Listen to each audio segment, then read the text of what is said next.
ఆయేషా మీరా హత్య కేసు బాగా చదువుకుని తన పేరెంట్స్ ని హ్యాపీగా చూసుకోవాలని ఎంతగానో ఆశపడిన ఆయిషా మీరా ఆఖరికి తన హాస్టల్ బాత్రూమ్ లో బట్టలు లేకుండా తన కాలు ట్యాబు కట్టేసి అతి దారుణంగా మానభంగం చేసి చంపబడింది. తన చెస్ట్ మీద కత్తితో చిరుతా 143 అని రాసి తన పొట్ట మీద లవ్ సింబల్ వేసి ఉంది. దీనితో పాటు ఆ శవం పక్కనే ఒక లెటర్ కూడా ఉంది. అందులో ఈ అమ్మాయిని నన్ను ప్రేమించమని ఎన్నోసార్లు అడిగాను, కానీ తను ఒప్పుకోలేదు, అందుకే మానభంగం చేసి చంపేశాను. ఇంకోసారి ఏ అమ్మాయి అయినా ప్రేమించినప్పుడు తిరిగి ప్రేమించకపోతే ఈ అమ్మాయికి పట్టిన గతే పడుతుంది అని ఆ లెటర్ లో రాసి ఉంది. పోలీసులు ఈ కేసుని ఇన్వెస్టిగేట్ చేసి ఆఖరికి సత్యం బాబు అనే ఒక దొంగని అరెస్ట్ చేశారు. అండ్ కోర్టు కూడా ఇతనే ఈ హత్య చేశాడని నమ్మి అతనికి 14 సంవత్సరాలు జైలు శిక్ష వేసింది.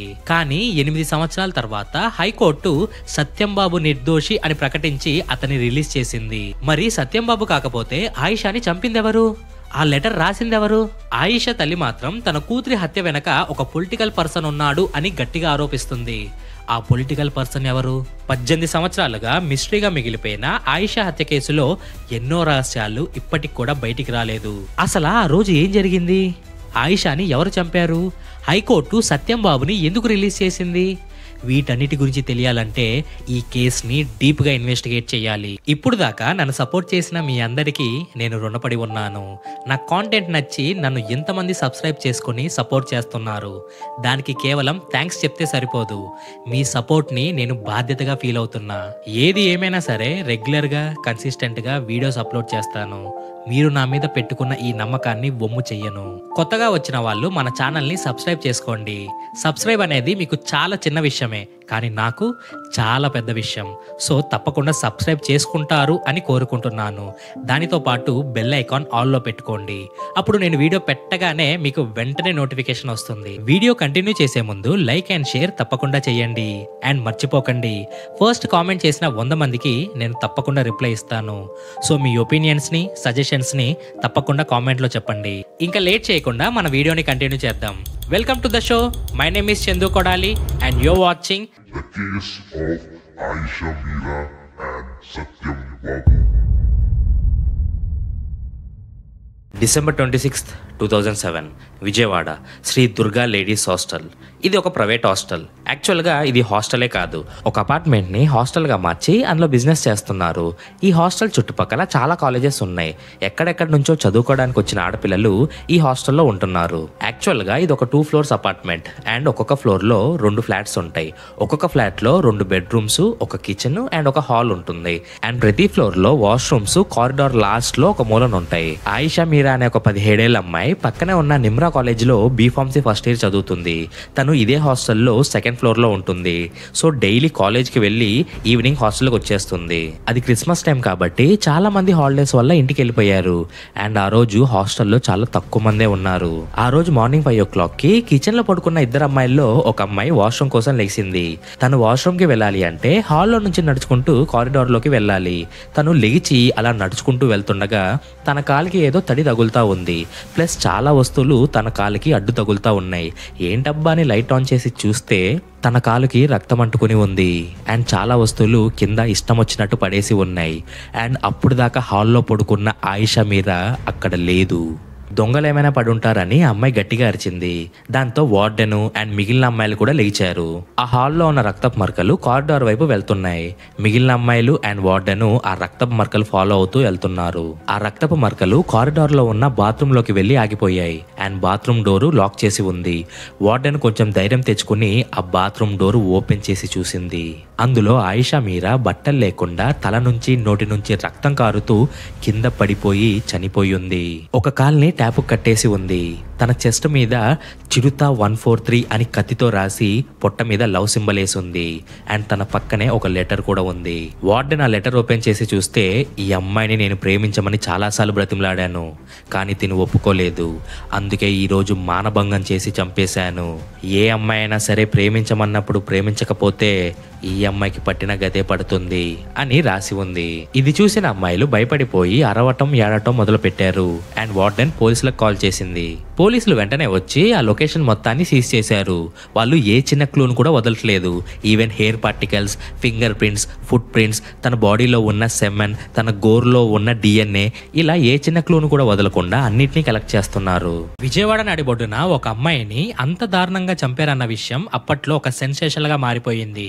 పోలీసుల మీద చాలా ప్రెషర్ ఉంది. ఆ చంపిన వ్యక్తిని ఎలా అయినా పట్టుకోవాలని కామన్ పీపుల్, స్టూడెంట్స్ ధర్నాలు చేస్తున్నారు. అప్పట్లో CCTV ఫుటేజ్లు ఇలాంటి ఎక్కువగా లేవు. కానీ పోలీసులు చాలా కష్టపడి వాడిని పట్టుకోవడానికి చాలా ట్రై చేస్తున్నారు. కానీ వాడు మాత్రం దొరకట్లేదు. అలా దాదాపుగా సంవత్సరం పాటు వెతికారు. కానీ వాడు మాత్రం దొరకలేదు. అలా ఉండగా ఒకరోజు విజయవాడ పక్కనున్న నందిగామ పోలీస్ స్టేషన్ కి ఒక కేసు వచ్చింది. అందులో ఎవడో తెలియని వ్యక్తి నైట్ టైం అమ్మాయిల హాస్టల్స్ దగ్గరికి వెళ్ళి కిటికీల పక్కన అమ్మాయిలు పడుకుంటారు కదా, వాళ్ళ ప్రైవేట్ పార్ట్స్ పట్టుకుని ఆ కిటికీలో ఏమైనా వాల్యుబుల్ ఐటమ్స్ గానీ, ఫోన్స్ గానీ, గోల్డ్ గానీ ఏమైనా ఉంటే అవి తీసుకుని పారిపోతున్నాడంట. ఈ కేసు ఒకటే కాదు, ఇలాంటివే చాలా వచ్చాయి. అండ్ ప్రీవియస్ గా కూడా సేమ్ కంప్లైంట్స్ వచ్చాయి. పోలీసులు ఈ వచ్చిన కేసులన్నింటినీ చాలా డీప్ గా స్టడీ చేశారు. అలా స్టడీ చేస్తే వాళ్ళకు ఒక విషయం అర్థమయ్యింది. అదేంటంటే ఎవడైతే ఇది చేశాడో వాడు రీసెంట్ టైంలో ఇలా చేశాడు, అండ్ ఒక 6 నెలల క్రితం కూడా ఇలానే చేశాడు. కానీ మధ్యలో ఒక 6 నెలలు మాత్రం ఏం చేయలేదు. ఆ 6 నెలలు వాడేమైపోయాడు అని పోలీసులకి అనుమానం వచ్చింది. అయితే ఈ 6 నెలలు వీడి పని చేయటం ఆపేసైనా ఉండాలి, లేకపోతే వీడు దొరికిపోయి జైల్లో అయినా ఉండాలి అని అనుకుని గత 6 నెలలు జైల్లో ఉండి రీసెంట్ గా రిలీజ్ అయింది ఎవరబ్బా అని లిస్ట్ మొత్తం తీశారు. అందులో ఆ లొకేషన్ లో ఒకటే ఒక పేరు వచ్చింది. అదే సత్యం బాబు. ఇతను సెల్ ఫోన్ దొంగతనం చేసి పోలీసులకు దొరికిపోయాడు. ఆయిషా చనిపోయిన తర్వాత కరెక్ట్ గా నెక్స్ట్ మంత్ అంటే జనవరిలోనే ఇతను పోలీసులకు దొరికాడు. అప్పుడు 6 నెలలు జైల్లో ఉండి రీసెంట్ గానే జూలైలో అతను రిలీజ్ అయ్యాడు. అప్పటి నుంచి లేడీస్ హాస్టల్స్ లో ఇలాంటివి జరుగుతున్నాయి. సో పోలీసులు వెంటనే సత్యం బాబుని అరెస్ట్ చేశారు. పోలీసులు సత్యం బాబుని ఇంట్రాగేట్ చేసి వాళ్ళ స్టైల్లో 4 తగిలిస్తే తను చేసిన తప్పులన్నీ ఒప్పుకున్నాడు. సత్యం బాబు నందిగామలోనే 7th క్లాస్ దాకా చదివాడు. తర్వాత చదువు మానేసి తాపి పని చేసుకుంటా ఉండేవాడు. తన పెళ్ళైన 3 నెలలకే తన వైఫ్ తనని వదిలేసి వెళ్ళిపోయింది. తన కోరిక తీర్చుకోవడానికి అప్పుడప్పుడు వ్యభిచారుల దగ్గరికి వెళ్తా ఉండేవాడు. కానీ ఇతను తాపి పని చేసుకుంటా ఉండేవాడు. వ్యభిచారుల దగ్గరికి వెళ్ళడానికి ఇతనికి డబ్బులు సరిపోయేవి కాదు. సో డబ్బుల కోసం లేడీస్ హాస్టల్స్ దగ్గరికి వెళ్లి ఆ కిటికీలో పెట్టిన ఫోన్స్ ని, గోల్డ్ ని కొట్టేసేవాడు. అప్పుడప్పుడు ఆ అమ్మాయిల ప్రైవేట్ పార్ట్స్ ని కూడా టచ్ చేసి పారిపోయేవాడు. ఇదంతా విన్న పోలీసులు సత్యం బాబుని ఇంకో క్వశ్చన్ అడిగారు. రేయ్, జరిగింది మొత్తం చెప్పు, నువ్వు నిజం చెప్తే నీకు శిక్ష పడకుండా మేము కాపాడుతాం అని అన్నారు. అప్పుడు సత్యం బాబు ఆయిషా మీరాని నేనే చంపాను అని ఒప్పుకున్నాడు. ఆ రోజు సత్యం బాబు నందిగామ నుంచి లారీ ఎక్కి విజయవాడ వచ్చాడు. ఆ రోజు నైట్ సెకండ్ షో సినిమా చూసి రోడ్డు మీద తన ఇంటికి వెళ్దామని నడుచుకుంటూ బస్ స్టాండ్ వైపు వస్తా ఉన్నాడు. అప్పుడు టైం నైట్ 1 o'clock అవుతుంది. ఈ హాస్టల్ సెకండ్ ఫ్లోర్ లో ఒక అమ్మాయి కారిడార్ లో ఫోన్ మాట్లాడుతూ నడుస్తూ వెళ్తుంది. ఇది సత్యం బాబు చూశాడు. ఆ అమ్మాయిని చూడగా తనలో ఉన్న కోరిక పెరిగింది. ఎలా అయినా అమ్మాయిని అనుభవించాలి అని ఒక ప్లాన్ వేశాడు. ఆ అమ్మాయి లోపలికి వెళ్లేదాకా వెయిట్ చేసి ఆ హాస్టల్ దగ్గరికి వెళ్ళాడు. అక్కడ ప్రహరీ గోడ ఎక్కి లోపలికి దూకి మెట్ల ద్వారా సెకండ్ ఫ్లోర్ కి వెళ్ళాడు. అక్కడ 2 డోర్లు ఉంటే ఫస్ట్ ఒక డోర్ ని ఓపెన్ చేయడానికి ట్రై చేశాడు. కానీ ఆ డోరు లోపల నుంచి లాక్ చేసి ఉంది. ఇంకో డోర్ ని ఓపెన్ చేయడానికి ట్రై చేస్తే అది వెంటనే ఓపెన్ అయ్యింది. లోపలికి వెళ్తే హాల్లో ఆయిషా మీరా బెడ్ మీద పడుకుని ఉంది.